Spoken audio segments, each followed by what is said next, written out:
परिचय देना चाहती हूँ। मेरा नाम ऋचा जायसवाल है। मैं बिलॉन्ग करती हूँ वाराणसी सिटी से और मैं थोड़ा-सा अपना जर्नी शेयर करूँगी। जर्नी ऐसा कुछ ख़ास नहीं है, पर मैं आप लोग से जुड़ी कैसे, इस आरसीएम सिस्टम में आई कैसे, तो ये बताना बहुत ज़्यादा ज़रूरी है। प्रोफ़ेशन मेरा टीचर है। मैं इंग्लिश पढ़ाती हूँ और मैं आरसीएम में आई हूँ, आरसीएम के प्रोडक्ट की वज़ह से और किसी भी चीज़ की वज़ह से नहीं। मुझसे कहा जा रहा था, मेरी सिस्टर हैं, उनके हस्बैंड इसमें काम करते हैं, मिस्टर अजय जायसवाल।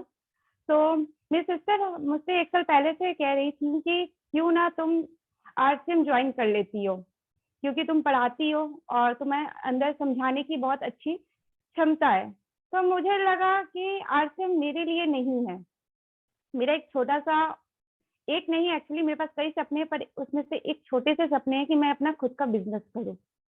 तो मुझे ऐसा लगता था कि चलो जब तक हम अपना कुछ नहीं कर पाते हैं तो टीचिंग करवा लेते हैं, ये अच्छी प्रोफ़ेशन है।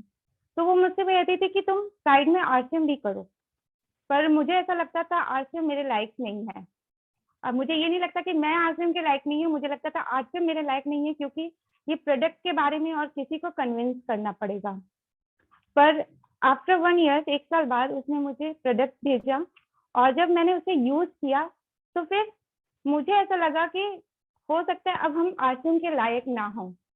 तो तब जाके मुझे आरसीएम के सिर्फ़ प्रोडक्ट यूज़ करने से काफ़ी, जैसे चाय पत्ती और गरम मसाला, सोन पापड़ी, इस बस काफ़ी कुछ यूज़ किया, पर सिर्फ़ 3 प्रोडक्ट इतने ज़्यादा मुझे प्रभावित किए कि मुझे लगा नहीं, अब तो मुझे आरसीएम करने चाहिए। तो फिर उसके बाद मैंने आरसीएम जॉइन किया, अभी ज़्यादा समय नहीं हुआ है जॉइन किए हुए। मुझे सिर्फ़ ऑलमोस्ट 3 मंथ हुए हैं, दिवाली के करीबन मैंने जॉइन किया।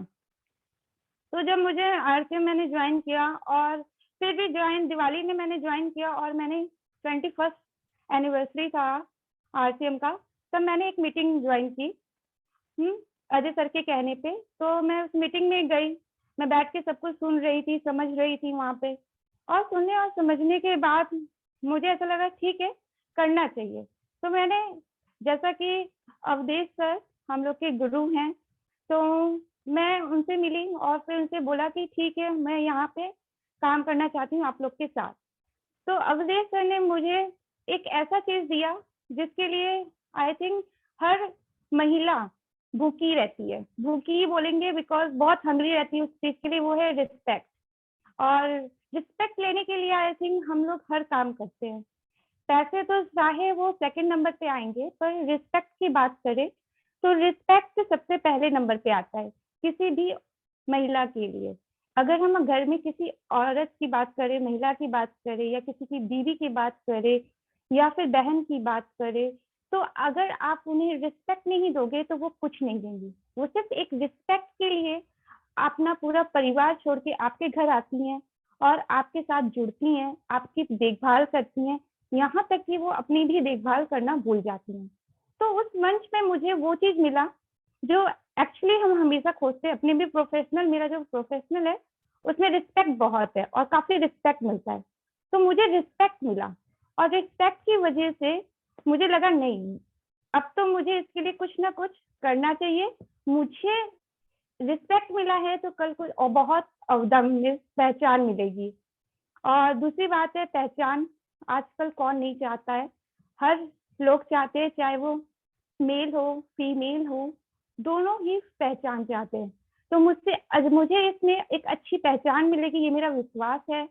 और जैसा हम हमेशा कहते हैं कि काम हमेशा बोलता है, तो जब हम काम करेंगे, तो वो भी बोलेगा, एक बात ये भी है। और अगर मैं बताऊँ तो उस मीटिंग में मुझे रिस्पेक्ट मिला जिसकी वज़ह से मुझे लगा कि अब मुझे आरसीएम से हर तरीके से जुड़ना है।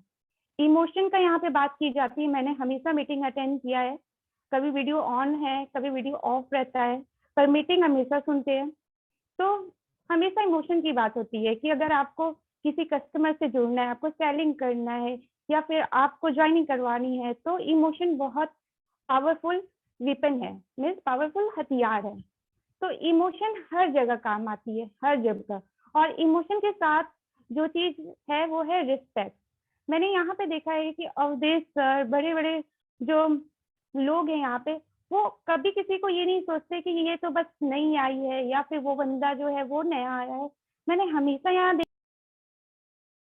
से स्वागत किया जाता है और यही चीज़ मुझे काफ़ी अच्छा लगा और एक यही वजह है, सिर्फ़ एक वजह, एक प्रोडक्ट थी, जिसके बाद एक ये वजह है कि यहाँ पे रिस्पेक्ट जो मिलता है, वो किसी और बिज़नेस में या फिर फिर ज किसी और जॉब में मिलना इम्पॉसिबल है। अगर किसी और जॉब में जाते हैं तो एक टाइम लग जाता है रिस्पेक्ट लेने के लिए, अपना वैल्यू बनाने के लिए वहाँ पे। पर इधर मुझे ऐसा लगता है कि ये बहुत ही ऐसी प्लेटफ़ॉर्म है जहाँ पे सबसे पहले रिस्पेक्ट मिलता है। पैसे बाद में आएँगे पर रिस्पेक्ट मिलेगा जिसके लिए हम सब काम करते हैं आजीवन। बिना यहाँ तक कि हम कह सकते हैं बिना पैसे में काम करते हैं, सिर्फ़ एक चीज़ पाने के लिए। वो चीज़ हम लोग को सबसे पहले मिलता है। और दूसरी बात ये है कि मुझे ऐसा लगा कि आश्रम में सिर्फ़ प्रोजेक्ट के नॉलेज लेना ही बहुत बड़ी बात है। पर जब मैं आश्रम की मीटिंग देखना चालू की और अजय सर से बात किया, तो मुझे पता चला नहीं आश्रम तो एजुकेशन का भी सिस्टम है, जहाँ हम लोग को एक बहुत वेल एजुकेशन मिलता है। आज जिन शख्सियत की हम बात करने वाले हैं, उनके एजुकेशन के बारे में बताएँगे, तो मोस्टली आप लोग जानते होंगे, जो नए होंगे वो नहीं जानते होंगे कि उन शख्सियत नाम अभी बताएँगे बट उन शख्सियत का है कि वो एजुकेट नहीं है, पर एक्सपीरियंस जैसा होता है, एक कहावत है इन इंग्लिश में, experience is the mother of knowledge मतलब अनुभव जो है, वो ही नॉलेज है, मतलब वो माँ है ज्ञान की। तो जो ज्ञान की माँ है वो एक्सपीरियंस होती है, अनुभव होता है। तो उनके पास इतना अनुभव है, मुझे नहीं लगता कि इधर 10 के दम में जो भी सदस्य हैं, जो भी जॉइन किए गए हैं, उनके पास उतना नॉलेज होगा, उतना अनुभव होगा जितना आज उन शख्सियत के पास है। तो जैसा कि मैंने कहा कि यहाँ पे एजुकेशन मिलता है, एक अच्छा एजुकेशन। आज अगर मैं ये कह सकती हूँ कि अगर मैं पढ़ाती हूँ तो मुझे सिर्फ़ एक सब्जेक्ट के बारे में नॉलेज है। मैं एक सब्जेक्ट लोगों को पढ़ाती हूँ, वो एक सब्जेक्ट के थ्रू मुझसे जुड़ते हैं। पर जब मैं इसको जॉइन किया, इसको पढ़ना चालू किया तो मुझे लगा कि मैं इसमें एजुकेट हो रही हूँ, मैं इसमें एजुकेट हो रही हूँ पर और पढ़ भी रही हूँ, सीख भी रही हूँ, सिखा भी रही हूँ, समझा भी रही हूँ सबको इस सब्जेक्ट के बारे में। जैसे कि हेल्थ सप्लीमेंट है, यहाँ तक कि यहाँ पे हेल्थ के बारे में भी बताया जाता है कि हेल्थ कितना सबसे सबसे ज़रूरी है हेल्थ आपके लिए, हमारे लिए और फिर उसके बाद दूसरा कुछ ज़रूरी है। तो ये सब सीखना मतलब एक तरीके से मुझे लगता है अगर आपके पास कोई नॉलेज नहीं है, ना के बराबर है, अगर आप आसियान जॉइन कर रहे हैं, तो आप बहुत सही फील्ड में हैं। आपको कोई और मीन्स लर्निंग के लिए कहीं और नहीं जाना चाहिए। आसियान भी एक ऐसा मंच है जहाँ आप आके अच्छी एजुकेशन हासिल कर सकते हैं। तो अब मैं उस सक्सेस के बारे में बात करूँगी जिनके बारे में मैंने बताया था कि वो ज़रा भी पढ़ी-लिखी नहीं है। मेरे अगर हम कहेंगे कि हाँ, मुझसे तो एक मतलब कहीं से पढ़ी-लिखी नहीं है पर मैं ये आज कह सकती हूँ उनका अनुभव इतना है, इतना ज़्यादा अनुभव है कि मैं तो कुछ भी नहीं हूँ। आज मैं इंग्लिश पढ़ाती हूँ, मेरे पास काफ़ी नॉलेज है पर एक्सपीरियंस जैसा मैंने कहा experience is the mother of knowledge. तो अनुभव का पिटारा है, वो शख्स उनका नाम है तीज़ा याज़ो जी।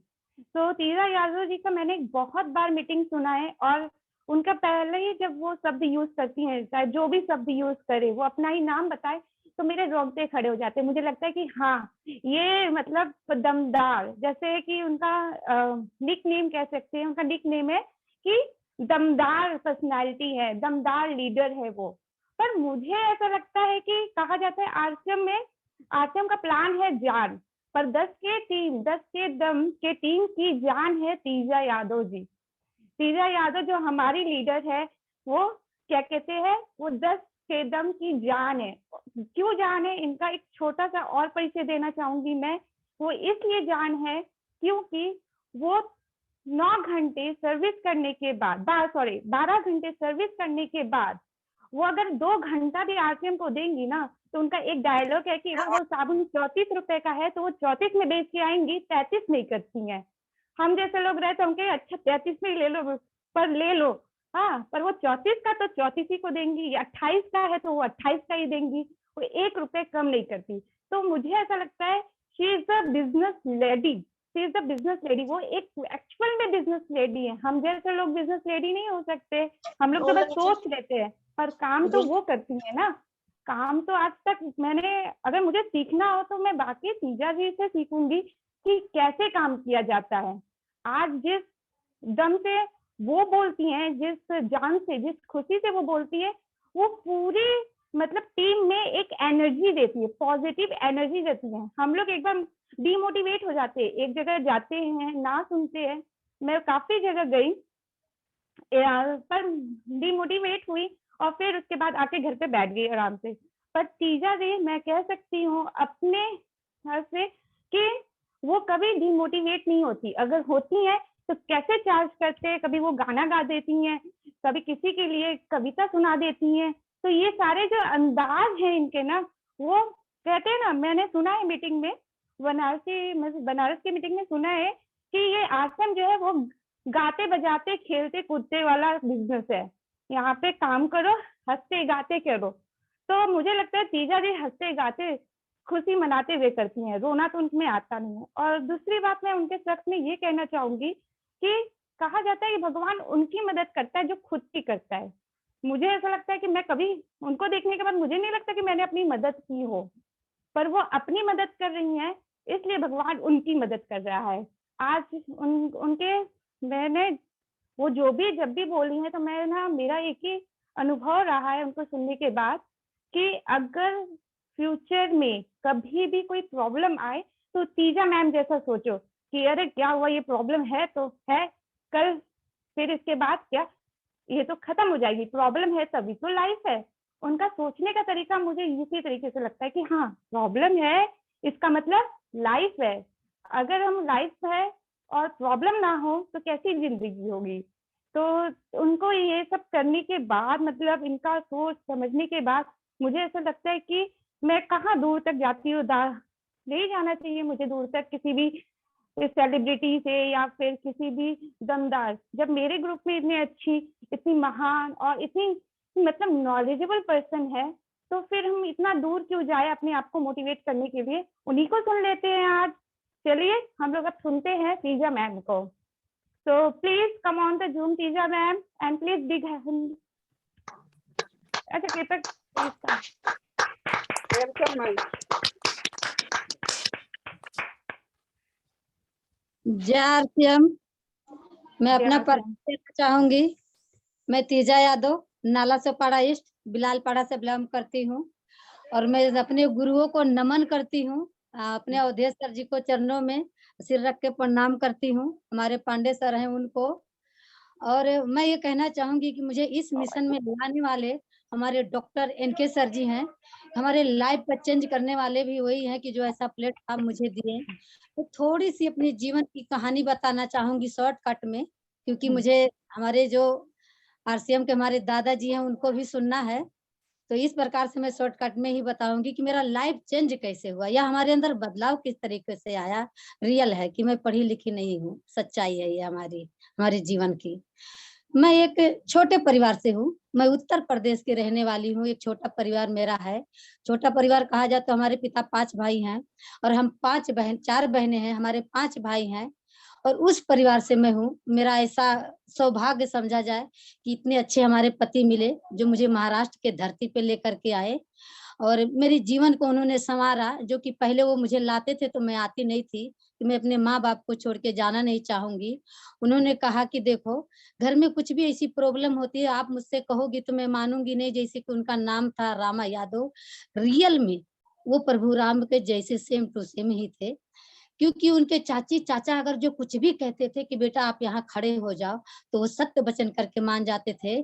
जैसे प्रभु राम जी ने अपने कैकेयी माँ का बात मान करके हर एक बात उन्होंने माना और कहा और इस जग में अपना नाम किया, तो इस प्रकार से वो थे। और मुझे कोई प्रॉब्लम अगर हुआ भी, जैसे कि मेरा परिवार में आपसे बताई कि छोटा था, थोड़े कमजोर थे, थोड़े गरीब भी थे, थोड़ी स्थिति भी अच्छी नहीं थी, खेती-बाड़ी भी इतना अच्छा नहीं था, लेकिन मेरे ससुराल में अच्छी खेती-बाड़ी थी, अच्छे घर-द्वार थे। तो मेरा उतना कोई रिस्पॉन्ड नहीं करता था, मुझे कोई उतना मानता नहीं था कि ये गरीब घर की है, लेकिन पति बहुत अच्छे थे, दिल के एकदम अच्छे। और उन्होंने मुझे बॉम्बे में जब लेकर के आया, मेरे जीवन को धीरे-धीरे सँवारा और मैं कुछ भी कहती थी, तो कहते थे ठीक है, समय के हिसाब से बदलेगा। और जब मैं ससुराल में आई कुछ दिन के बाद जब मेरी बेटी हुई पहली बार, तो उन्होंने सब लोग ने बेटी सुन कर के एकदम निराश हो गए और सवा महीना तक मेरी बेटी को कपड़ा नहीं दिया गया। अंग पे मैंने अपने पल्लू में लपेट कर के रखा उस बेटी को। आज भी वो बेटी शादीशुदा है, दिल्ली में है। मैंने पल्लू में लपेट करके रखा, लेकिन मैं अपने पति से शिकायत नहीं की, इसलिए कि वो बॉम्बे में रहते हैं। किस हाल में होंगे, कैसा होंगे, अपने परिवार के बारे में सोचेंगे, उन्हें तकलीफ होगा, कष्ट होगा। मैंने अपनी कोई बात उनसे नहीं बताती थी और इस प्रकार से मैं अपने जीवन को निभाया। और हमारे घर की एक परंपरा था कि जब पहली बेटियों की अगर होती है तो मायके से कोई भी चीज़ नहीं आता है और नहीं लाया गया। लेकिन मेरे पिताजी की एक मौसी थी, वो और उनकी बेटी आई मुझसे मिलने।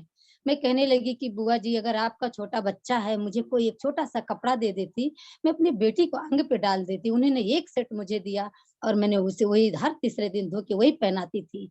इसलिए आज मैं इस बात को रख रही हूँ कि ये जो मिशन मिला है कि बेटी पढ़ाओ, बेटी बढ़ाओ, इसलिए मैं रख रही हूँ कि बेटियों को कभी बेटे से कम मत समझना, उन्हें उतनी ऊँचाई देना कि वो बेटे से भी ज़्यादा करके दिखाती हैं। मेरे जीवन में है, मैं भी बताऊँगी, मेरे जीवन में ऐसा हुआ। और ऐसे कुछ दिन बीतते गए, फिर मेरे मायके के सवा 2 महीने के बाद में कपड़ा आया, तब मेरी बच्ची कपड़ा पहनने लगी, जो कि जनवरी के महीने में 10 तारीख को हुई थी, लड़की मेरी। उस हिसाब से मैं अपने जीवन को कैसे सँवारी हूँ, ये मेरा दिल ही जानता है। लेकिन हाँ, जैसे बेटा आपने अभी कहा ना कि सच में मैं खुद से लड़ना जानती हूँ और मैं खुद के ऊपर इतना भरोसा करती हूँ कि ये मैं कर सकती हूँ। और मैंने उसे किया। और जब भी हमारे पति मुझसे मिलते थे, मेरे पीठ को थपकी देते थे कि अगर नारी हो तो आपके जैसी है, मैं आपके पाके धन्य हो गया। वो क्या मेरे अंदर देखते थे मुझे कुछ नहीं मालूम है। कुछ दिन ऐसे बीतते गया और हमारे जीवन में बदलाव आया।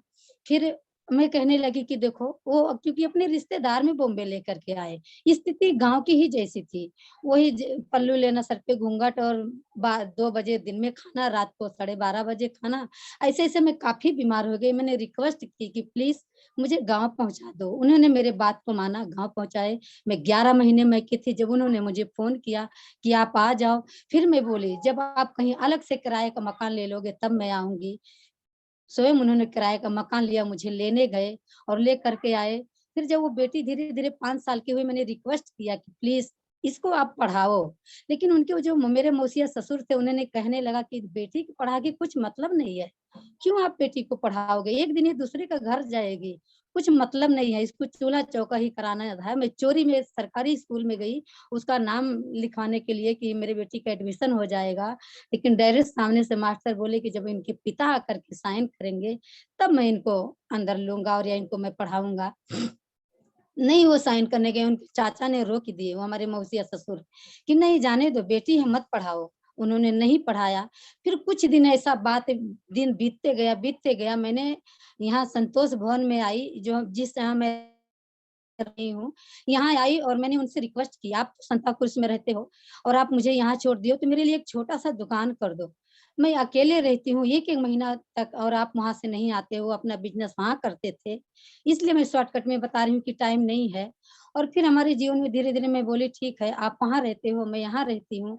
तो मैं एक छोटा-सा किराने का दुकान खोल ली और मैं उस किराने के दुकान से थोड़ा-थोड़ा पैसा जमा करते-करते जिस दिन मेरे पास 3000 हुआ, उस दिन मैं अपनी बेटी को ले जाकर के स्कूल में मैंने अपने तीनों बच्चे को नाम डाल दी और मैंने पढ़ाने लगी। 1 महीने के बाद में मेरे पति आए, बोले बच्चे किधर गए? बोली उनको स्कूल में मैं भेज दी हूँ। कब से? इतना दिन हुआ, वो मेरे पीठ को वापस थपथपाए कि कमाल की हो आप, बच्चे लोग को स्कूल में डाल दी? हाँ। मैं आपको कष्ट नहीं देना चाहूंगी। आप जो करते हो, मैं आपकी लाइफ में कभी रुकावट नहीं बनूंगी। आप जो कर रहे हो करो, एक बेटा हो आप, लेकिन मेरा क्या फर्ज होता है अपने पति के साथ में निभाना, वो मैं निभाऊंगी। ऐसे करके बीतते गया कुछ दिन के बाद में, लेकिन जिस मकान में मैं रह रही थी उसी मौसिया ससुर का था, उनका 2 मकान था और मेरा 1 मकान था। 10 भाई 30 का। उन्होंने कहा तुम अपना मकान भाड़े से दे दो, मेरे मकान में रहो। उन्हीं के मकान में मैंने किराना का दुकान खोली। लेकिन जब मेरा किराना का दुकान अच्छा खासा चलने लगा, उन्होंने देखा, उनके मन में ऐसी क्या चीज आ गई कि वो संता क्रूज से आकर के यहाँ रहने लगे कि तुम मेरा घर खाली कर दो। और मैं अपने घर में भाड़ोतरी रखी थी और उस बढ़ोतरी को रखने के बाद में मुझे खाली कराना पड़ा। ऐसे ऐसे धीरे धीरे मेरी जीवन बीतते गई। फिर वहां से छोड़ छाड़ के मैं यहाँ धानु बाग में आ गई, यहाँ रहने लगी। यहाँ मैं 11 साल थी, लेकिन मेरा एक छोटा सा बच्चा नन्हा मुन्ना 6 साल का था और मेरे ससुर एक्सपायर हो गए थे। मैं उनकी तेरही करने जा रही थी। मेरी लाइफ कहाँ से खत्म हुआ शुरू हुआ, मेरे जीवन में कितनी पीड़े आने शुरू हुई। और वो जब मैं ससुर की तेरही करने जा रही थी गांव, तब लड़के को लेकर के जो ही हम स्टेशन पे उतरे और एक टेम्पो बुक किए, गाड़ी बुक किए कि अब घर के लिए रवाना हो जाए। कुछ दूर तक वो टेम्पो चला, ज्यादा 20-25 किलोमीटर बचा रहा होगा मेरा घर, और वो लड़का वही गाड़ी से गिरा। ताबड़तोड़ एक सामने से बड़ी लारी आई और ऊपर चढ़ गया और जगह मेरा 6 साल का बेटा खत्म हो गया। वहीं से मेरा लाइफ चेंज हो गया। मैं बीमार रहने लगी, 3 साल तक मैं पागल सी रहने लगी। मतलब मेरे जीवन में ऐसी तकलीफ आ गई कि वो इतना अच्छा बेटा था। मैं पहले बहुत ज्यादा उपास रहती थी, बहुत ज्यादा पूजा पाठ भी करती थी। एक बार मैंने गणपति को पूजा करने गई और मैं घर में मोदक बनाई और ले जा करके रखी, और बेटा मेरे साथ में गया, घर में आया, बोला माँ जिस भगवान को आपने भोग लगाए वो भगवान खाते हैं क्या? बोली नहीं बेटा। बोले वो सुबह तक में देखना आप उनके हाथ में मूंगी लग जाएगी, लेकिन आपको भगवान खाते कैसे हैं मैं बताता हूँ। बेटा मेरा मंडी मार के बैठ गया, यूं करके हाथ किया, बोला माँ जो इस हाथ में आपको रखना है रख दो, गणेश भगवान खाते हैं कैसे मैं आपको बताता हूँ। वही मोदक मैंने हाथ पे रखा और बेटा आंख मूंद करके ऐसा खाया। बोला माँ ऐसे इंसान को भोग लगाओ कि वो जो सामने से खाए। इतना दिमागदार, 6 साल का था, लेकिन पढ़ने में नंबर 1 था, हर एक चीज में नंबर 1 था।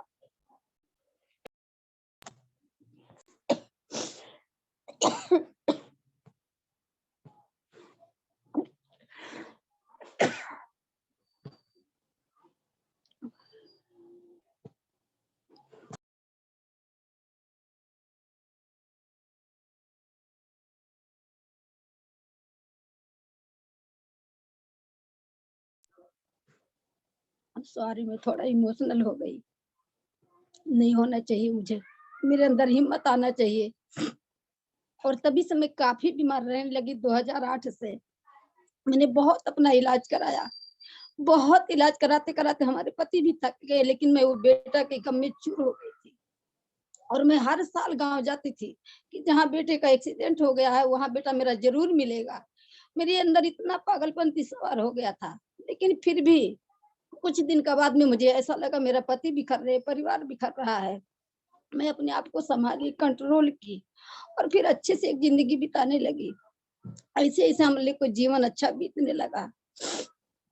और वो जीवन अच्छा बीतते बीतते जीवन में ऐसा बदलाव आया, हम लोग बहुत अच्छे से रहने लगे और मैं काफी बीमार होने लगी।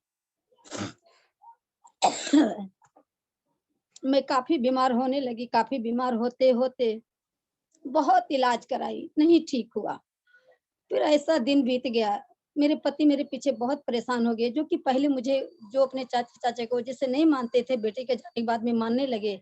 धीरे धीरे धीरे करके जो सिस्टम मुझे मिला, फिर मेरे पति ने 2017 में उन्होंने अपने नश्वर शरीर को त्याग दिया। लेकिन वो जीते जी कहते थे तीजा अगर मेरे सामने जो तुम ठीक हो जाओगी ना, मैं ईश्वर से प्रार्थना करूंगी कि तुम्हारी बीमारी मुझे लग जाए,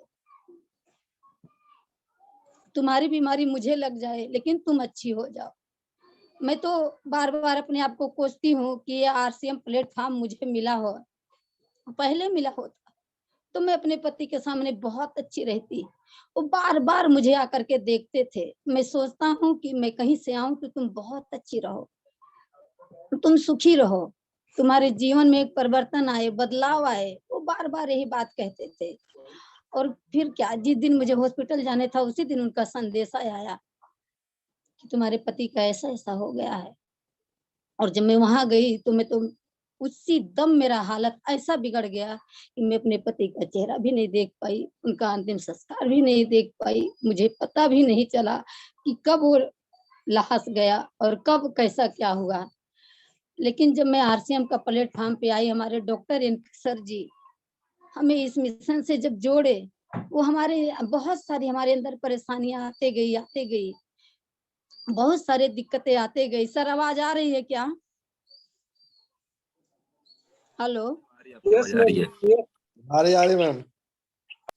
तो बहुत सारी दिक्कतें ऐसे आते गई और मेरा जीवन एकदम समझ लीजिए कि एकदम ऐसा बोलते हैं ना, जैसे जल के बिना मछली तड़पे, वैसे मैं अपने जिंदगी के लिए तड़प रही थी। और जब ऐसा स्थिति हुआ, जब हमारे पति को एक्सीडेंट हुआ, तो मैंने पहला इन्फॉर्म डॉक्टर एनके सर को की कि सर ऐसी ऐसी बातें हो गई है। उन्होंने अपना डिस्प्ले बंद किया और मेरे पास आए और मुझे मेरे बेटे को बैठा करके मेरे पति के पास लेकर के गए। और मैं देखी अपने पति को कि उनके हाथ पैर सही सलामत है, लेकिन एक पैर कटा हुआ है। फिर मैंने भगवान से प्रार्थना की, चलो मेरे पति जिंदा हैं, मैं अपनी जिंदगी बिता लूंगी, कहीं एक छोटा सा दुकान करेंगे, कुछ भी करेंगे, अच्छे से बिताएंगे। लेकिन जब डॉक्टर आके सामने से कहने लगे, तीजा अपने आप को संभालो, अब आपके पति इस दुनिया में नहीं है, उसी वक्त मेरा होश खो गया, मेरे पति जी अंतिम संस्कार हो गया। मैं नहीं जान पाई, मुझे पता भी नहीं चला। लेकिन कुछ दिनों के बाद में मेरा, तब जब मेरे पति गए तो मेरे नात बात भाई रिश्तेदार, मेरा खुद का घर परिवार सब मुझे त्याग दिए। जब तक मेरे पति कमाते थे तो सब मेरे पास थे, मेरे परिवार भी मेरे पास थे। पति के जाने के बाद में सब मुझे छोड़ दिया। लेकिन मैं डॉक्टर एनके सर जी के चरणों में बार बार नमन करती हूँ। उन्होंने सहज से कह दिया कि तीजा एक बेटी मुझे अपना दोगी क्या? मैंने बोला यस सर, ये मेरी बेटी नहीं है, ये आपकी, क्योंकि मेरे गुरु की सिखलाई था सदगुरु माता सुदीक्षा जी का।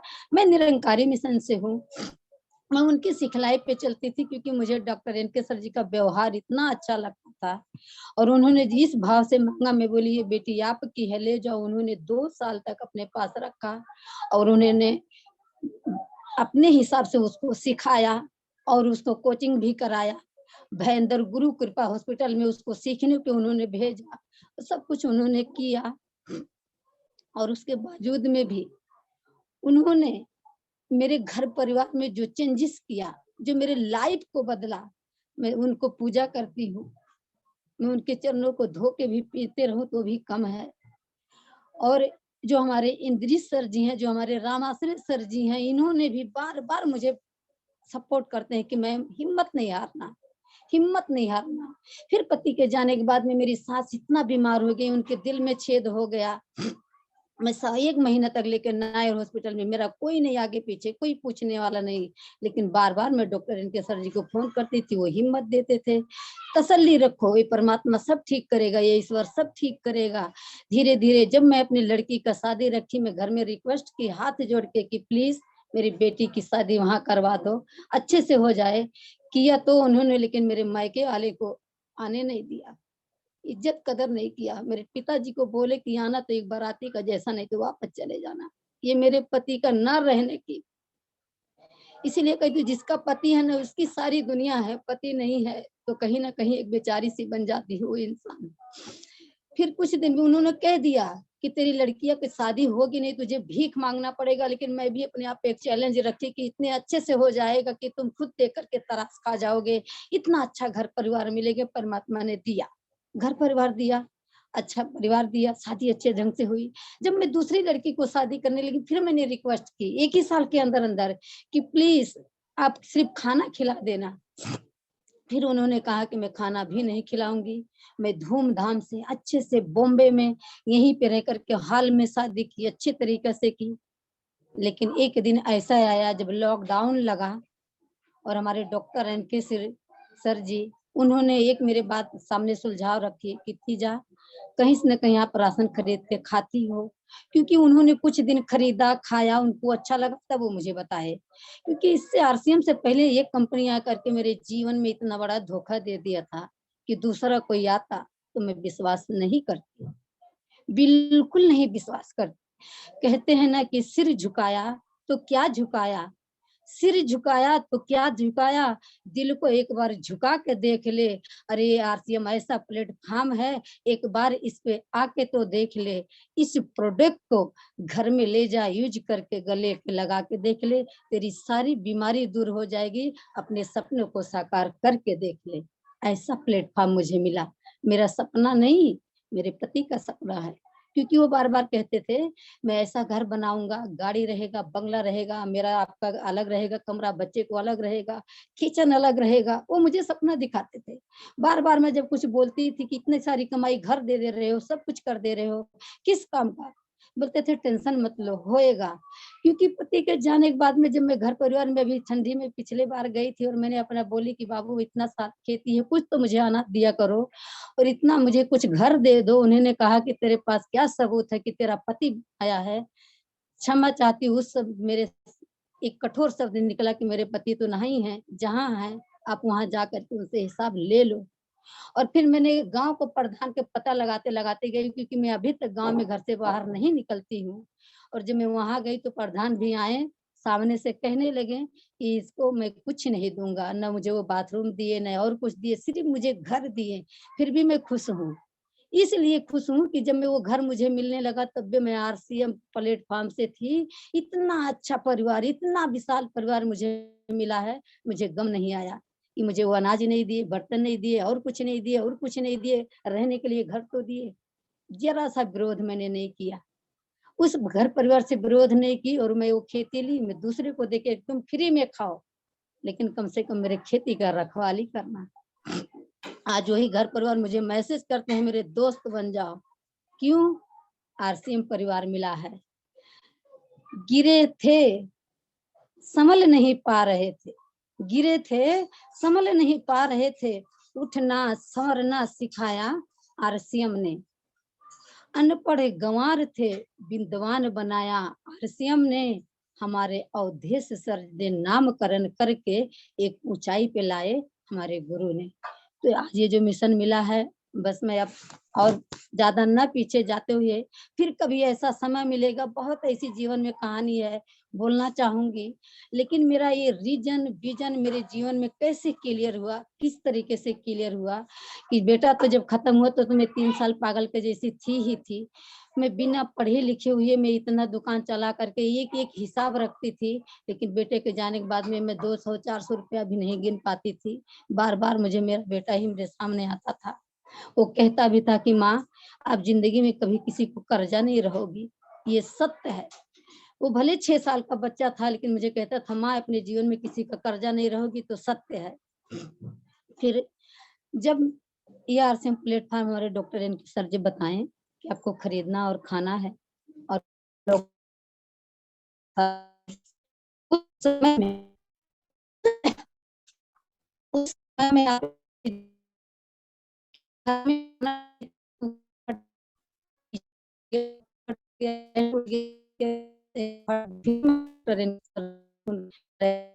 हो गया, कोई साधन चल रहा है, क्या करे वाले उन्होंने आए, ले जा सीधी साई हॉस्पिटल में एडमिट करवाया। और फिर 1-2-4 दिन लगे वहां रखे। उसके बाद में आरसीएम का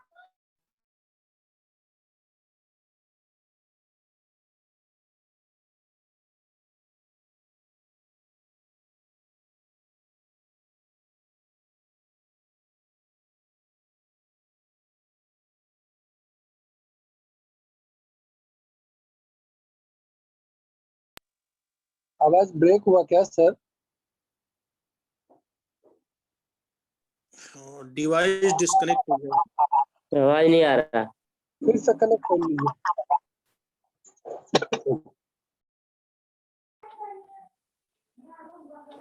तो सर मिला 3,500 का मेरा पहली परचेजिंग हुआ। और पहली परचेजिंग में मुझे ये प्रोडक्ट इतना अच्छा लगा, मुझे ये नहीं, कभी मैंने इंक्वायरी की कि मुझे पैसा बचत होगा, क्या होगा। और जब मुझे ये आया मेरे घर में, मैं धीरे-धीरे साबुन यूज़ किया, तेल यूज़ किया, सोन पापड़ी यूज़ की, शैम्पू यूज़ की, दाल यूज़ की। दाल मुझे इतना प्यारा, इतना अच्छा लगा, मसाला इतना अच्छा लगा।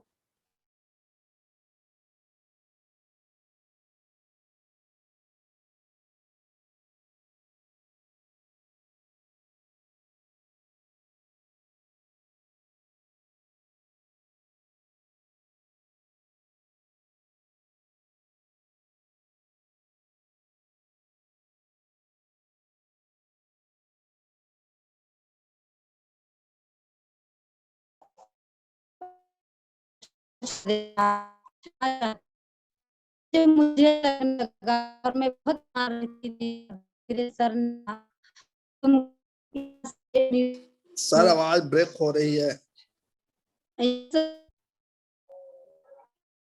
हेलो, आवाज आ रही है सर? आ रही है, कंटिन्यू करें आप। तो जब मैं यहाँ से मैं बीमार रहने लगी और फिर मैं सर जी के पास गई दूसरी परचेजिंग करने। उन्होंने कहा कि ऐसा है कि जब बहन आप इतनी बीमार रहती हो तो ऐसा करो, यहाँ से एक न्यूट्री चार्ज ले लो। देखो मेरी पत्नी भी खा रही है, मैं भी, मेरे बच्चे भी खा रहे, तुम भी लेना शुरू कर दो। क्योंकि मुझे इतने सारे डॉक्टर जवाब दे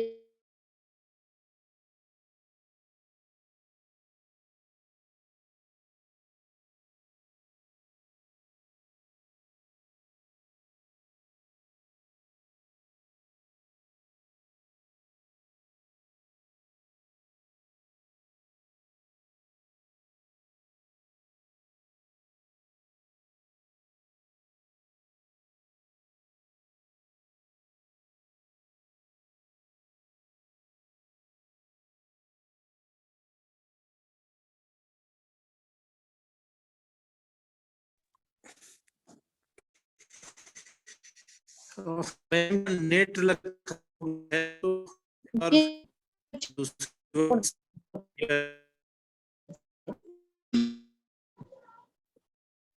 तो सर जवाब दे दोनों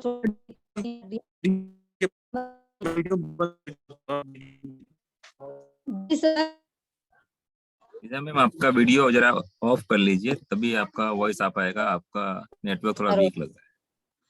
फिर मैं अपने जीवन में धीरे धीरे जो हर एक डॉक्टर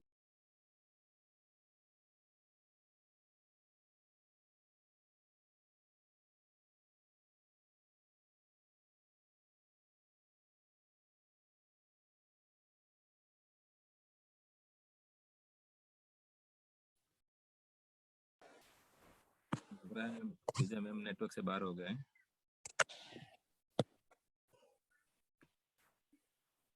नहीं आ रहा सर,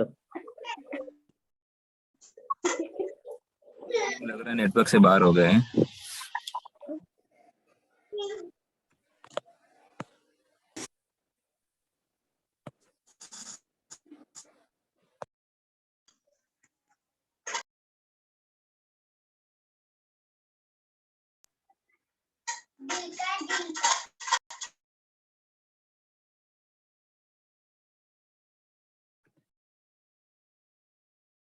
मैम अपने माइक को अनम्यूट करके बात करें। आप नेटवर्क में आ गए, आपका माइक दिख रहा है।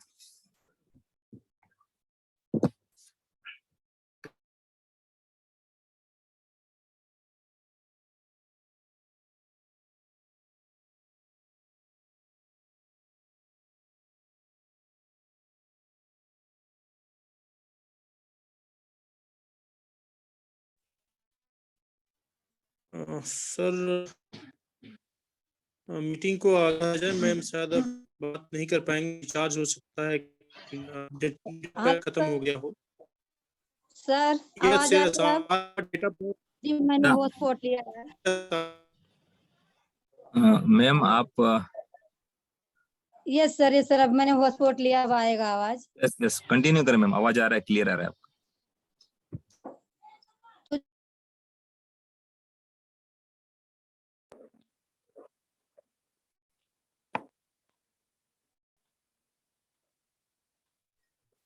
हाँ मैम कंटिन्यू करें, आवाज। एक ही लोग को बोलना है। इतना मेरे शरीर में जितनी मेरी सारी बीमारियां थी, मेरे सारे कष्ट से सारे पीड़े थे, जो मुझे भगाया, मैं इसके लिए बार बार मेरे पति को फिर याद करने लगी। इसलिए वो कहते थे मैं कहीं से आऊं आपको हंसते देखूं, मुस्कुराते देखूं। तो सर आ रहा है आवाज? यस मैम, यस, कंटिन्यू करें, आवाज आ रहा है आपको। तो इस दूसरा तरीके फोन से बंद कर दीजिए, आवाज आ रहा है, दूसरा फोन जो है अपना बंद कर दीजिए, आवाज कम कर दीजिए। और फिर जब मेरे जीवन में धीरे धीरे बदलाव आने लगा तो कहीं ना कहीं मुझे पति का इसलिए याद आया, क्योंकि जो मेरे चेहरे पर रौनक आई, जो मुस्कान आया, या जो मेरे अंदर एनर्जी आई, जो इतने मैं फिट रहने लगी, तो मैं बार बार उनको इसलिए याद करती हूँ। वो कहते थे कि मैं कहीं से आऊं तो आपको मुस्कुराना देखना चाहता हूँ, और शायद वो मेरे नसीब में नहीं था, लेकिन फिर भी मैं परमात्मा को शुक्राना करूंगी। आप भले मुझे यहाँ अकेला छोड़ के गए हो, लेकिन मेरे बहुत साथी मिले हैं, बहुत ऐसे गुरु मिले हैं कि जो मेरे जीवन को संवारने के लिए लग गए हैं। मैं अपने आप को इतना मजबूत बनाना चाहती हूँ, लोगों को बताना चाहती हूँ कि आरसीएम प्लेटफॉर्म है क्या, आरसीएम में ऐसी चीज क्या है, आरसीएम से ऐसा मिल क्या सकता है, आरसीएम के प्लेटफॉर्म पे अपने जीवन को बदला कैसे जा सकता है। मैं वो जन जन तक पहुंचाना चाहती हूँ, मैं लोगों को बताना चाहती हूँ इस तरीके से कि आप भी आओ, अपने सारे कष्ट को भगाओ। क्योंकि दूध बेचने वाला भी अमीर होएगा, बेचने वाला ही अमीर होता, चाहे वो भाजी वाला हो, दूध वाला हो, दही वाला हो, सब्जी वाला हो, फल वाला हो। मेरे घर के सामने से जब सुबह सुबह ठोकरी रख करके फल वाला जाता है तो मैं सोचती हूँ कि ये सर पे इतना वजन उठा करके चल सकता है तो मैं क्यों नहीं, मैं भी कर सकती हूँ। इस प्रकार से मैं 15-20 किलो का बैग लेकर कंधे पे चलती हूँ। मुझे बहुत अच्छा लगता है,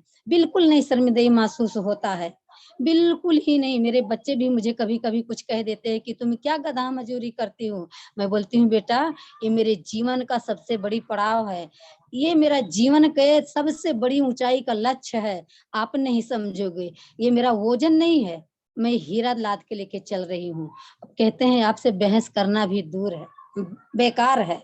फिर मैं कहना चाहूंगी कि झुक झुक के चलती थी, झुक झुक के चलती थी, मेरे कंधों को टाइट किया आरसीएम ने। मैं सहमी सहमी रहती थी, मेरे हौसलों को बुलंदी किया आरसीएम ने, और एक गरीब बेचारी बन करके रहती थी, मेरे जीवन को संवारा आरसीएम ने। मैं आरसीएम से जो कुछ मुझे मिल रहा है सर, और मैं अजय सर आपके लिए कहना चाहूंगी कि जब जब आप मिलते हो, जब जब आप आते हो, उस दिन भी मैं बोली थी कि आप आए तो मेरे अंदर एक और उमंग जगी। और फिर मैंने कम से कम संडे का दिन जो लोग 6 किलो में 12 किलोमीटर वो भी चल के गई, मुझे एहसास नहीं हुआ सर, मुझे बिल्कुल नहीं एहसास हुआ। इसलिए नहीं एहसास हुआ कि मेहनत करने वाले की कभी हार नहीं होती है, उसकी जीत होती है। अभी बच्ची ने कहा कि भगवान भी देखता है, तो सच में जब आप लोग का साथ रहेगा, आप लोग का आशीर्वाद रहेगा, तो कभी भी मेरी हार नहीं होगी और मैं अपने मेहनत से पीछे नहीं हटूंगी। मेरे गुरु कल मुझे कहें कि आप जो कही हुई याद है सर, मुझे याद है, कहीं ना कहीं मुझे शर्मिंदगी महसूस होता है, लेकिन उस शर्मिंदगी को मैं हटाऊंगी और लोगों की बताऊंगी कि आपके घर में अगर बहन बेटी हैं तो प्लीज मेरी रिक्वेस्ट है कि बेटी पढ़ाओ, बेटी पढ़ाओ। ये ऐसा दर है, सीखना शुरू तो जीतना शुरू, सीखना शुरू तो जीतना शुरू, ये ऐसा ही दर है। इसको सीखो, मजबूती लाओ। सच में ये मेरा जो लोग कहते हैं ना कि अरे मेरी सुंदरता का राज मेरा लक्ष्य है, मैं जहां भी जाती हूँ अपने ईना जैस्मीन को लेती हूँ और कहती हूँ मेरे सुंदरता का राज मेरा ईना जैस्मीन है।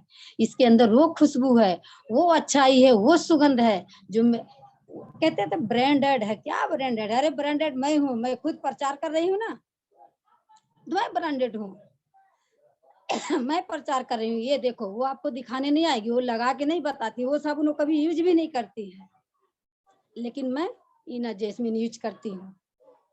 मैं कोकोनट ऑयल लगाती हूँ, मैं स्क्रब मोरिंगा क्रीम लगाती हूँ, मोरिंगा स्क्रब से चेहरा धोती हूँ, लिप बाम में लगाती हूँ, काजल में यूज करती हूँ, पाउडर में लगाती हूँ।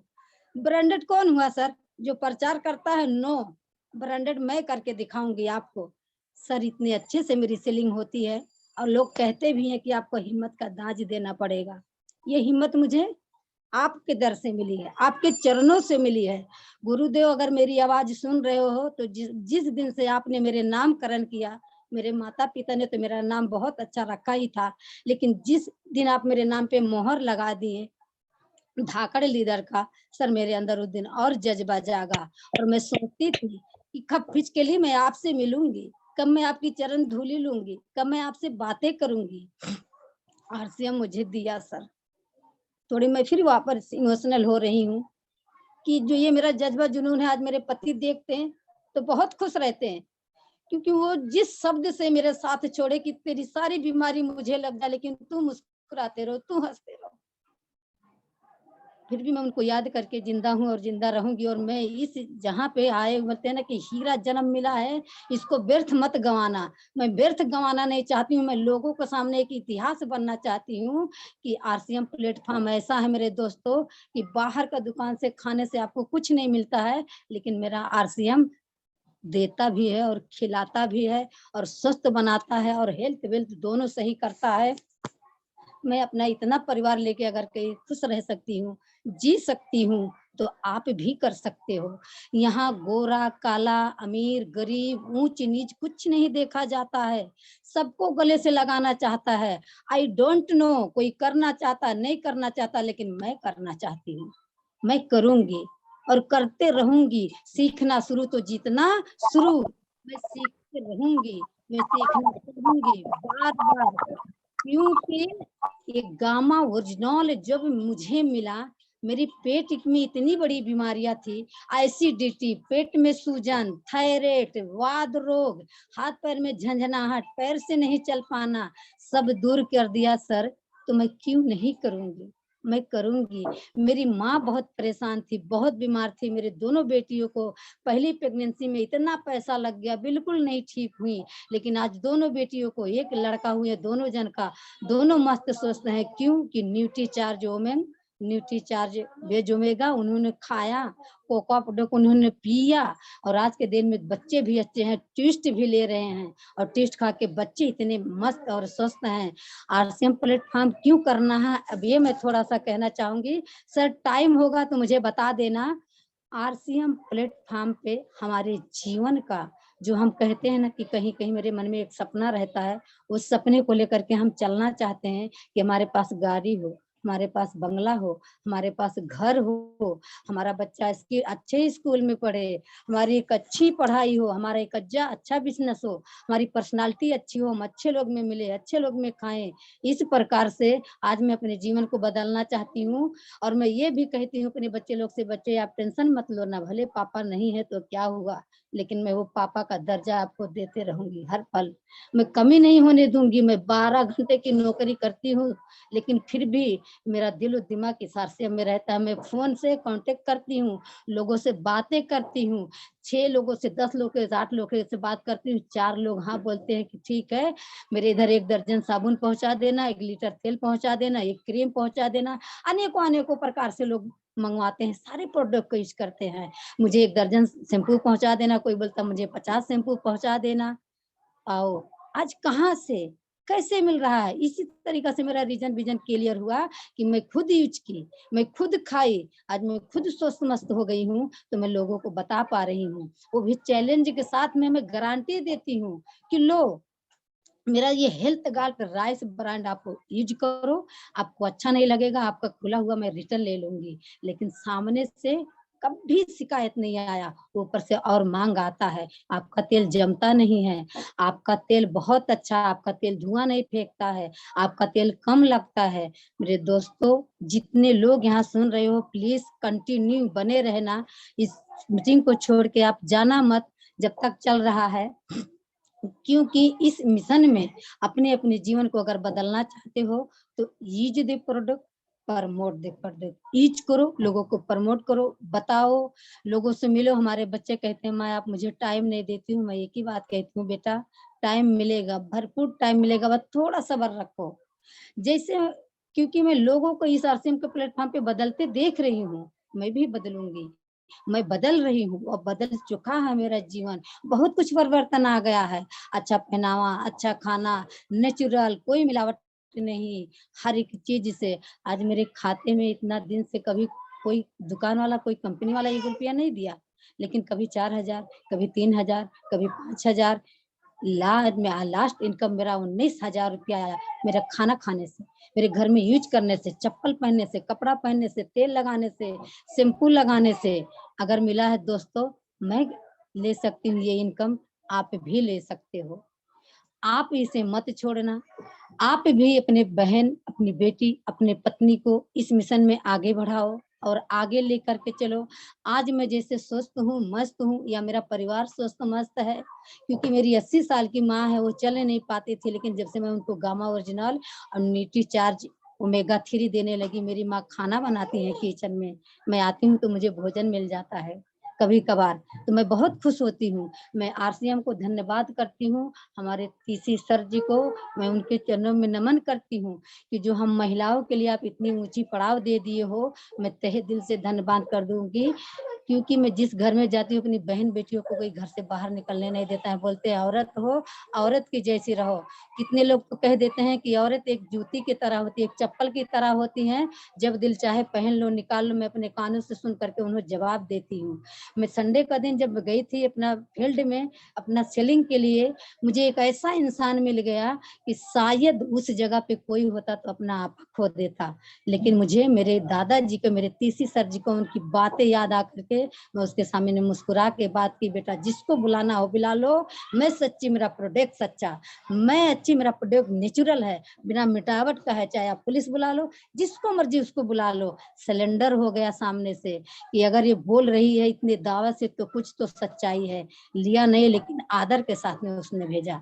ये मैं फिर उसी दूसरे जगह पे गई, मेरा फिर 900 का परचेसिंग हुआ। क्यों? क्योंकि ये आरसीएम प्लेटफॉर्म पे जितना प्रोडक्ट है ना, इसके अंदर दम है, इसके अंदर वो खूबी है, बिना मिलावट का है, बिना कोई चीज हिचहिचा के बोलो कि दोस्तों लो खाओ, अपनी बहन बेटियों को घर से निकालो। बताओ जो आज नौकरी के लिए तड़प रहे हो, लाइन लगा रहे हो ना, यहाँ गूंगा भी आके बोलने लगेगा।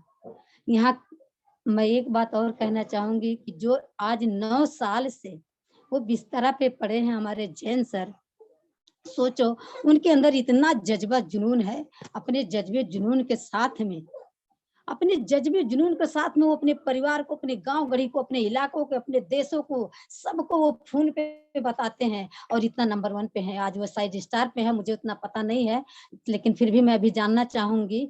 और उनकी आवाज सुन के मेरे अंदर एक जुनून जागता है। क्या हुआ, मेरे पति नहीं है, मेरे ऊपर इतनी जिम्मेदारियां छोड़ के गए हैं, मैं उनके सपने को साकार करूंगी। बेटा बोला मम्मी मैं पढ़ूंगा नहीं, मैं बोली बेटा आपको पढ़ना है। उतना हौसला मुझे ये आरसीएम दे रहा है, मुझे मिल रहा है, क्योंकि मैं स्वस्थ हो गई ना, मैं मस्त हो गई। मैं 10 कदम नहीं चल पाती थी, मगर मैं 6 किलो 12 किलोमीटर पैदल चल सकती हूँ, तो मैं क्या नहीं कर सकती हूँ। पर अपने आप को हिम्मत नहीं हारना है।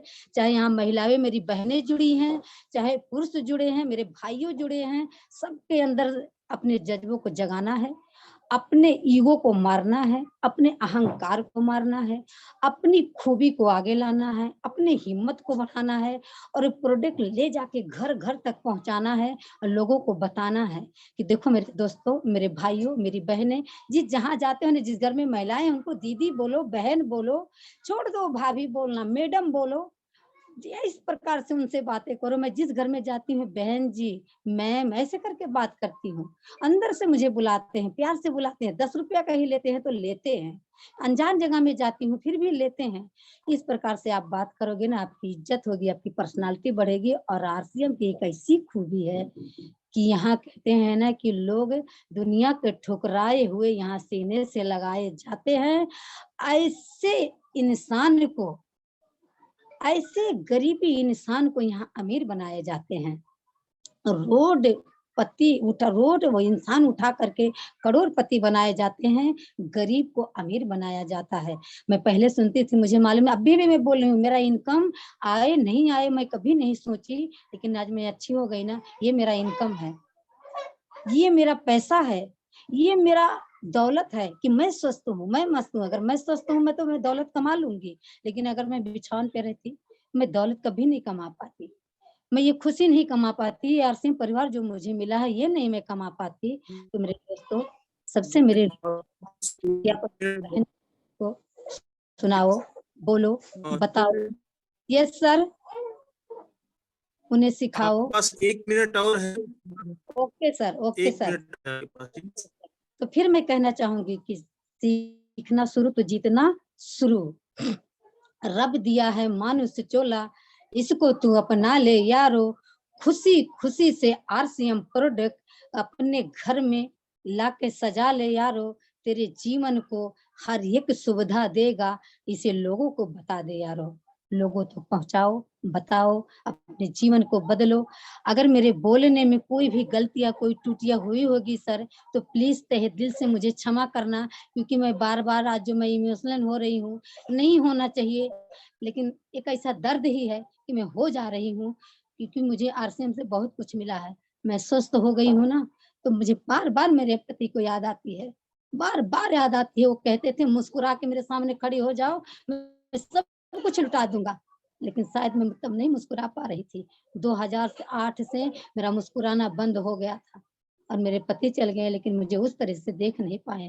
तो मैं प्लीज रिक्वेस्ट करूंगी, अपनी बहन बेटियों को सजाओ, संवारो और इन राष्ट्रीय प्लेटफॉर्म पे लाओ, उनकी किस्मत को चमकाओ और उन्हें और मजबूत बनाओ। और उन्हें कहो कि चल मैं तेरे साथ हूँ, मैं आपके साथ हूँ, मैं आपके कंधे से कंधे मिला के चलूंगी। लेकिन मुझे लोग बेशरम कह दिए कि ये बेशरम है, इसके पति नहीं है, फिर भी देखो बेलज्जी की तरह आदमियों को लोग के साथ में घूमती है। मैं बोलती हूँ यही तो मेरे जीवन का रंग है।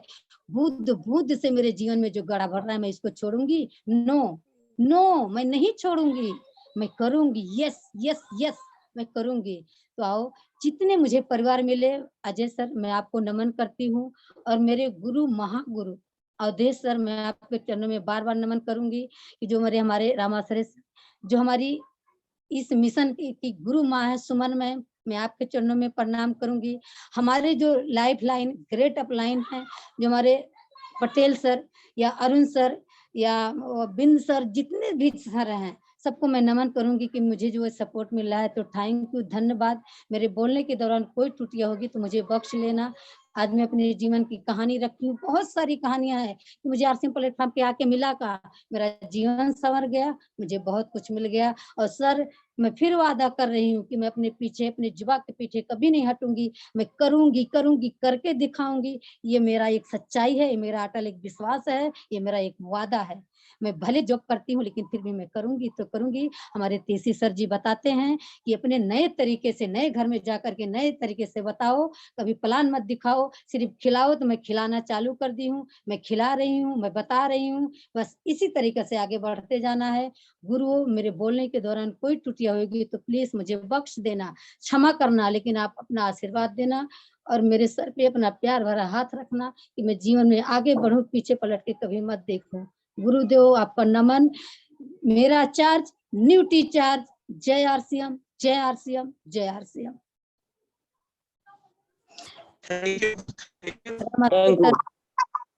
हैंडवॉच करती हूँ सर, धन्यवाद।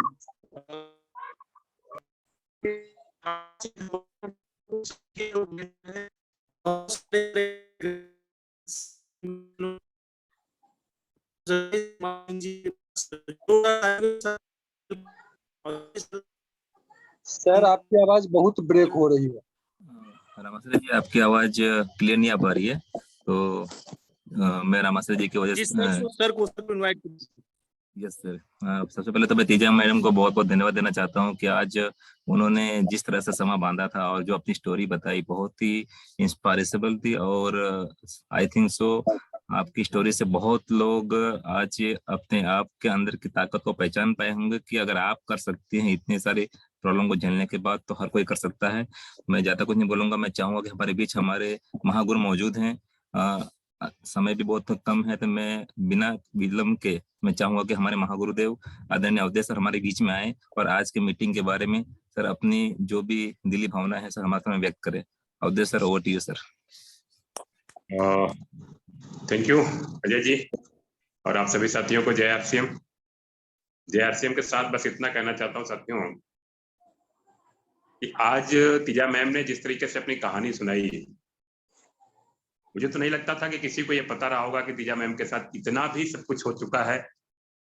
हम आप सोच भी नहीं पा रहे थे कि जिस तरीके से मुस्कुराते हुए, जिस तरीके से ये बातें करती हैं, जिस तरीके से उमंग इनके अंदर है, कभी सोच भी नहीं सकता कि इतना जीवन में दर्द है, उसके बाद भी इतना उमंग।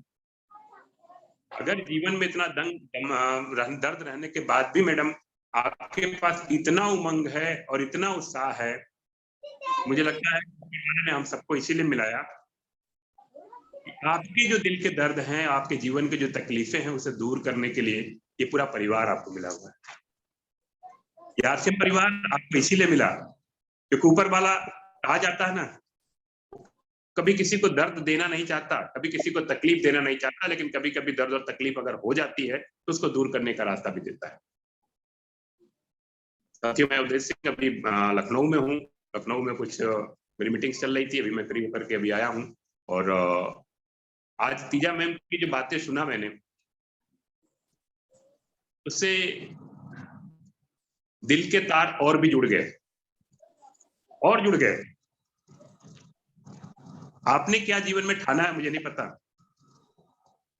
लेकिन आपकी कहानियां सुन करके आज जो आपने कहानी पूरी बताई, आज तक मुझे भी नहीं पता था। पति की बात थोड़ी सी आपने बताई थी, लेकिन बेटे की बात आपने कभी नहीं बताई। आज उसे सुन करके लगा कि कितना खूबसूरत हमारा ये सिस्टम है, कितना बढ़िया ये बिजनेस है हमारा, कितना शानदार ये बिजनेस है।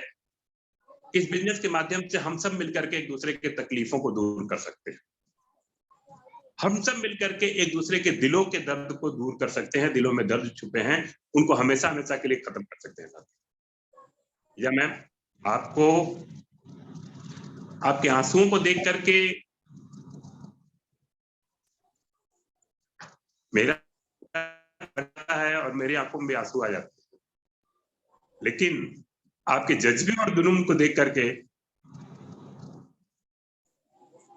आपको सलूट करने का मन करता है। इतनी तकलीफ के बाद छोटी सी तकलीफ आदमी को आ जाती है तो पता लगता है कि तरह तरह की बातें करने लगता है कि मेरे साथ तो ये हो गया, मेरे साथ तो वो हो गया, मैं नहीं कर पाऊंगा। लेकिन आपने जिस शानदार तरीके से ये काम शुरू किया है, दुनिया की ताकत, क्योंकि आपको मिसाल बन करके उन तकलीफ सहने वालों को, उन दर्द में रहने वालों को एक मिसाल कायम करके दिखाना है कि देखो ये भी हो सकता है और ये यहाँ हो सकता है। ये कैसा रास्ता है जो लोगों को दूर करता है तकलीफों को, जो लोगों के दिलों में उन सारी समस्याओं को दूर करता है, जिन समस्याओं से लोग उलझ रहे हैं, जिससे जूझ रहे हैं, उसको दूर करने का काम करता है। और परिवार में अगर कुछ भी हो जाए तो ये आरसीएम परिवार आपको आपका परिवार बन करके, आपका बेटा बनकर, आपके भाई बन करके, आपके साथ बन करके, आपके हमसफर बन करके, आपका साथी बन करके, आपका जो भी हो, माँ बहन बन करके, सब कुछ बन करके ये आपके साथ चलने के लिए तैयार रहता है। ऐसा प्लेटफॉर्म आपको मिला हुआ है और ऐसे प्लेटफॉर्म पे चलने वालों को आने वाली दुनिया याद करेगी। साथियों, जमाना याद करेगा। मैं इतना जानता हूं कि जमाना याद करेगा हम सबको, हम सब लोगों ने ऐसे चलने का काम किया है, लोगों के तकलीफों को दूर करने के लिए रास्ता लेके आने का काम किया है। इसलिए हम एक बात कहना चाहेंगे तीजा मैम के लिए कि आंसू की चंद बूंदों को आपने नूर कर दिया।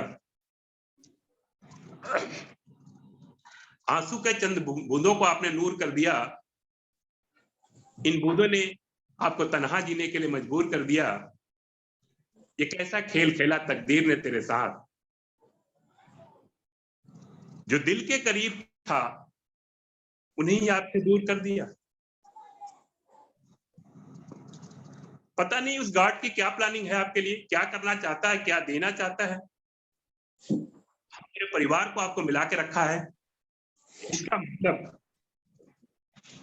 कि आपकी उन आंखों की चंद बूंदों को बर्बाद नहीं होना देना चाहता।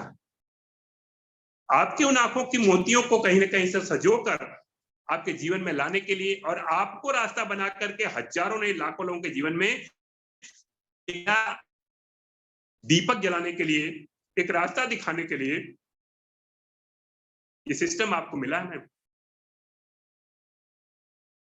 बार बार दिल में एक ही बात आती है कि आप जैसे नारी शक्ति को अगर उस समय झांसी की रानी को झांसी की रानी कही गई, मुझे लगता है कि आने वाले समय में हमारी तीजा मैम का नाम इस आरसीएम में झांसी की रानी के नाम से जाना जाएगा, लिखा जाएगा इतिहास का पन्ना और सुनहरे अक्षरों में आपका नाम दर्ज होगा, ये मुझे पता है। क्योंकि जिस तरीके से आपने इस सिस्टम को अपनाया है और इतना तकलीफ सह करके, साथियों जो भी साथी मेरे साथ सुन रहे हैं, मैं उनसे एक ही चीज कहना चाहता हूं, एक बार रिलेट करना यार, रिलेट करना। क्या मैम का 10% दर्द भी आपके और हमारे साथ है क्या? हमारी इस धाकड़ लीडर का जो दर्द है, उनका 10% भी क्या हमारे आपके साथ है क्या? मुझे लगता किसी के साथ नहीं है। और भगवान से प्रार्थना करूंगा, वाहेगुरु से, अल्लाह ताला से यही मांगूंगा कि कभी किसी को इतना दर्द ना दे, इतना दर्द न दे कि वो दर्द से टूट जाए। लेकिन ये शेर दिल लोग होते हैं, ऐसे दर्द को भी हंस करके सह लेते हैं और उस पर चलने का काम करते हैं। ऐसी नारी शक्ति को मैं सलाम करता हूँ, सलूट करता हूँ, आपके जज्बे और जुनून को सलाम करता हूँ। इन बातों के साथ अपनी बात को खत्म करूंगा।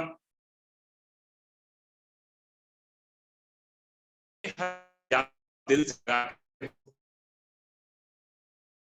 उनके हर यादों को आप दिल से लगा के रखते हो, दर्द सहकर भी वफा निभाते हो, न जाने कौन सी मिट्टी के बने हो आप।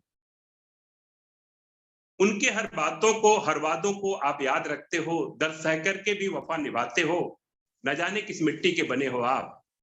इतना दर्द सहकर भी आप सदा मुस्कुराते हो। सीमा, कहीं ना कहीं से आपको तीजा मैम मैं सलाम करता हूँ, सलूट करता हूँ और आपको ये बातें मैं डेडिकेट करता हूँ कि आप अब इस दुनिया में अपने जीवन को ऐसा बना करके दिखाने का काम करना है। हम सारे लोग आपके साथ हैं, कोई चले न चले, मैं आपके साथ चलने के लिए तैयार हूं।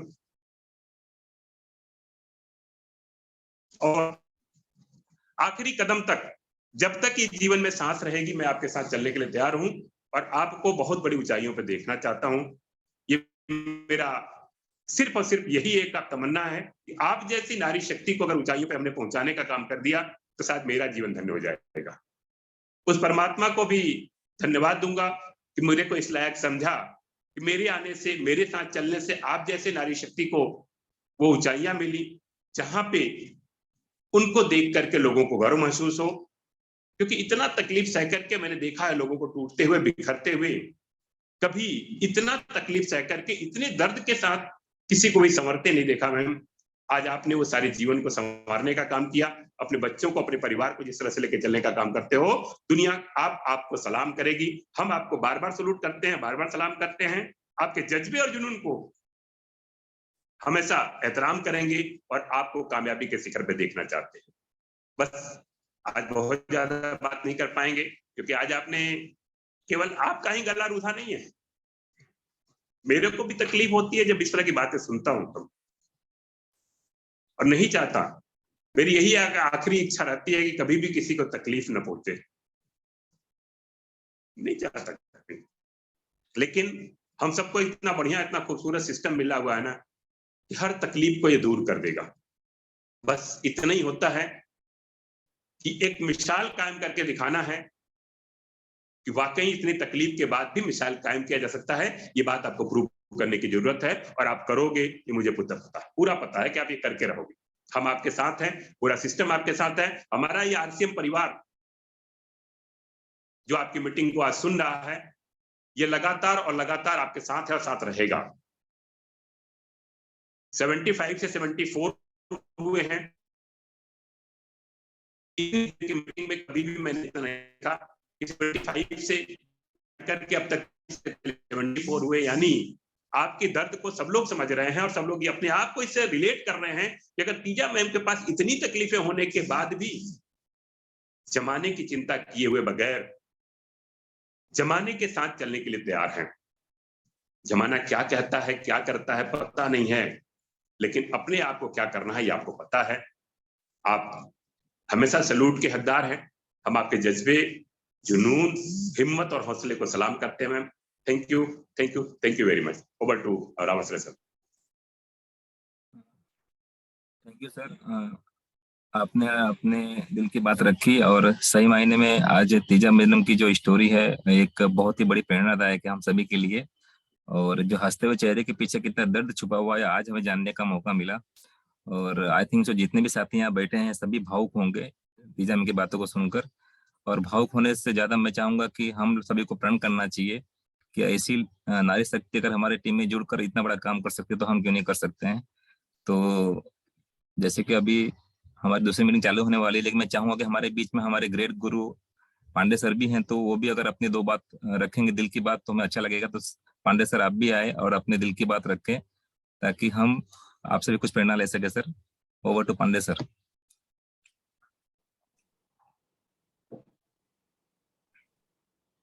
सबसे पहले तो टीम 10 के दम के धाकड़ लीडर को मेरा सलूट हो, बार बार सलूट हो। आज शाम को मैं जब आ रहा था तो ये हुआ कि आज मीटिंग किसकी रहेगी, तो जब प्रस्ताव आया कि नहीं इनका रहेगा तो हमने कहा उनको फुल टाइम दिया जाए।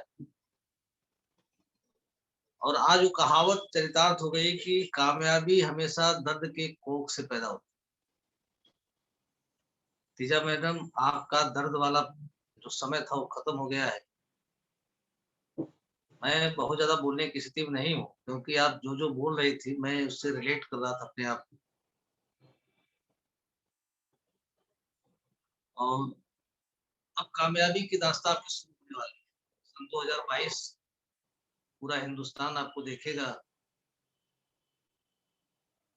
बस हमारी इस बात को याद रखिएगा कि जिस जिस पे जग हंसा है उसी ने इतिहास रचा है। Thank you. यस धन्यवाद गुरुदेव, धन्यवाद। गुरुदेव को एक बात कहना चाहूंगी पांडे सर आप जी के लिए कि आप जैसे आके वहाँ बिलवाड़ा में अपना आशीर्वाद दिए थे, क्योंकि मेरा घर परिवार सच में मुझे निकाल दिया है कि तेरा यहाँ कोई जरूरत नहीं है, तो ये मेरा परिवार मिला है, बस आप अपना आशीर्वाद बना के रखना। सबसे मेरी रिक्वेस्ट है, ये मेरा परिवार है। Yes thank you ma'am. हमारे बीच में बहुत सारे साथी जुड़े हुए हैं जो लगातार बने हुए हैं, लेकिन जैसा कि आप सभी को पता है कि दूसरी मीटिंग भी हमारी चालू हो चुकी है, तो हम अभी आज किसी को नहीं ले पाएंगे। मैं उसके लिए माफी चाहता हूँ, लेकिन मैं तीजा मैम हम आपको विश्वास दिलाते हैं कि आपने जो कुछ भी सोचा है इसके अंदर हम आपके साथ कदम से कदम मिला के चलने के लिए तैयार है। हम सभी साथी तैयार हैं और आप अपने आप को बिल्कुल अकेला मत समझे। हो सकता है कि एक परिवार में आपके कोई साथी कम हो गया होगा, लेकिन आज इतना बड़ा परिवार आपके साथ है तो आपको डरने की कोई बात नहीं है और आप कदम से कदम मिला के आगे बढ़िए। पूरी दुनिया में अपना आपका नाम होगा और आपको देख के बहुत लोग चार्ज होंगे, बहुत लोगों के लिए आप एक मार्गदर्शन बनेंगे और पूरे इंडिया में लोग आपको एक अभी हमारी टीम में आप डॉक्टर लीडर हैं, पूरे इंडिया में उस नाम से जाने जाएंगे।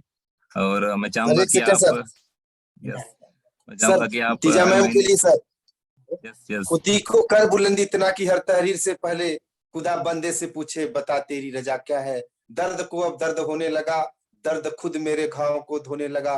दर्द पा करके मैं ना रोया कभी, दर्द खुद मुझको पा करके रोने लगा।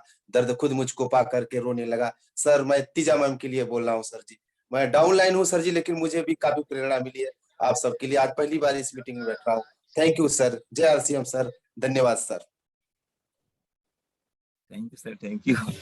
आपने अपने दिल की बात रखी यहाँ पे और मुझे पता है कि बहुत से साथियों की दिल की बात अभी निकल रही होगी, लेकिन हम सभी को नहीं ले पाएंगे और अगली मीटिंग के लिए हम सभी को तैयार रहना है। तो आज की मीटिंग को हम यहीं समाप्त करना चाहेंगे और आप सभी का बहुत बहुत धन्यवाद। टीम 10 के सभी पिन अचीवर्स का धन्यवाद जिन्होंने आज इस मीटिंग के लिए जिस तरह से गैदरिंग की और इस मीटिंग को सक्सेस बनाया, उसके लिए बहुत बहुत धन्यवाद। और अब हम इस मीटिंग को क्लोज करेंगे। तो मैं चाहूंगा कि रामाश्रय सर अगर हमारे बीच में हो, होस्ट रामाश्रय सर आप होस्ट हैं तो आप इस मीटिंग को क्लोज कर सकते हैं सर वहां से।